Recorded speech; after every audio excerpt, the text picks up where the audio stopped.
بسم اللہ والحمد للہ والصلاة والسلام علی رسول اللہ۔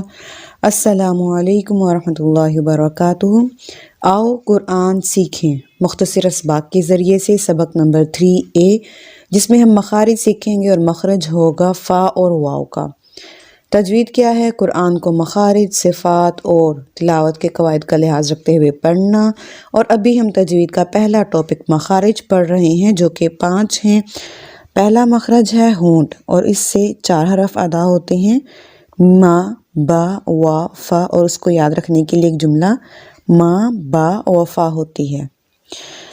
میم اور با کا مخرج ہم گزشتہ اسباق میں پڑھ چکے ہیں، آج ہم پڑھیں گے فا اور واو کا مخرج۔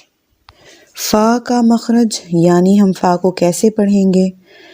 تو اوپر والے دانت، جو سامنے کے 2 دانت ہیں نا، اوپر والے دانتوں کی نوک نیچے والے ہونٹ سے لگائیں گے تو فا ادا ہوگا۔ جیسا کہ آپ تصویر میں دیکھیں، اوپر والے دانتوں کو ریڈ کلر کی آؤٹ لائن کی گئی ہے، اور نیچے والے ہونٹ ہیں، یہ جو نیچے والا ہونٹ ہے اس کو بھی ریڈ کلر کی آؤٹ لائن میں کیا گیا ہے۔ ان دونوں کو یعنی اوپر والے دانتوں کی نوک اور نیچے والے ہونٹ، اس کو ہم آپس میں لگائیں گے تو یہ ہوگا فا کا مخرج۔ یاد رکھیں کہ صرف لگانا ہے، ہونٹ کو دانتوں کے اندر چھپانا نہیں ہے۔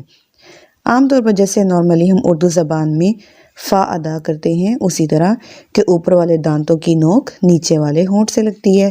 جیسے ہم بولیں فائزہ، فریج، فرنیچر، فلانا فلانا، تو اس میں کوئی سائنس لڑانے کی ضرورت نہیں ہے، لیکن احتیاط کیا کرنی ہے؟ احتیاط یہ کرنی ہے کہ صرف فا کو ہم نے نرمی سے پڑھنا ہے، سختی سے زور دے کر نہیں پڑھنا، فا ایسے نہیں پڑھنا، نرمی سے فا نارمل۔ زبر زیر پیش والا جو فا ہوگا یعنی حرکت والا فا، اس کو لمبا نہیں کرنا، مطلب فا زبر فا، فی، فو ایسے نہیں پڑھنا۔ اور عام طور پر جب ہم لمبا کرنے سے روکتے ہیں تو عموماً جھٹکا لگنے لگ جاتا ہے۔ مطلب اگر ہم فا نہیں پڑھیں گے تو چھوٹا کرتے کرتے جھٹکا لگ جاتا ہے۔ کیسے؟ فا زبر فا، فا زیر فی، فا پیش فو، ایسے بھی نہیں پڑھنا۔ یعنی نہ تو لمبا کرنا ہے اور نہ ہی جھٹکا دینا ہے، بہت نرمی سے پڑھنا ہے۔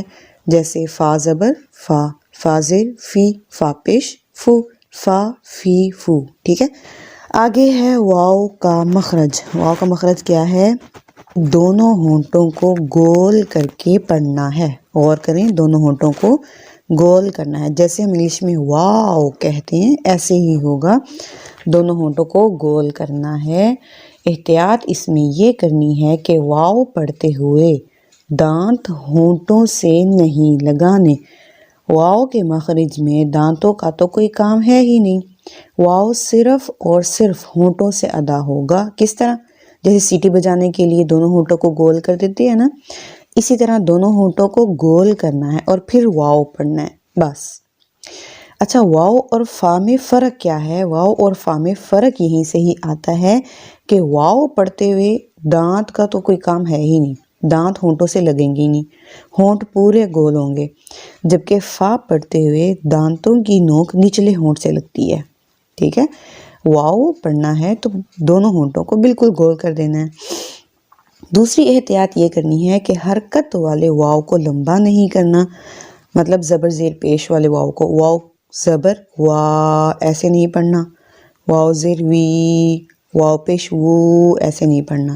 اور وہی بات کہ ہم اگر لمبا ہونے سے بچائیں تو جھٹکا لگ جاتا ہے، جیسے واو زبر وا، واو زیر وی، واو پیش وو، تو نہ جھٹکا دینا ہے اور نہ ہی لمبا کرنا ہے، آرام سے نرمی سے پڑھنا ہے۔ واو زبر وا، واو زیر وی، واو پیش وو۔